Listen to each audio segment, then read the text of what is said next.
A few summers ago, I went for a bike ride around midnight with a friend. We went our separate ways at the end of the evening, and I had about 2 blocks to ride back by myself. Because of construction, I had to ride on the sidewalk, but the streets were dead. It wasn't a problem until right where I was about to turn left onto my street.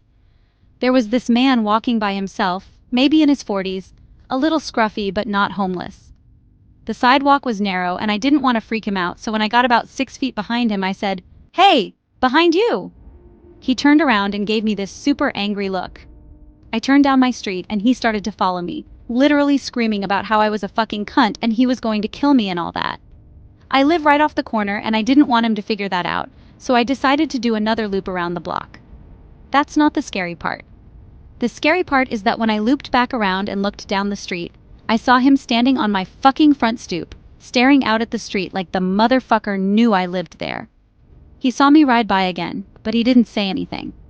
I ended up going back to the friends, but my bike got stolen from the alleyway by the house 2 days later. Edit: the guy in question was definitely not actually homeless. We have a large population of mentally ill in that area, unfortunately, downtown of a medium-sized city, so if I didn't think the sidewalk was too narrow to pass otherwise, I wouldn't have disturbed him. Half the scary part was that he looked pretty much completely normal for my area.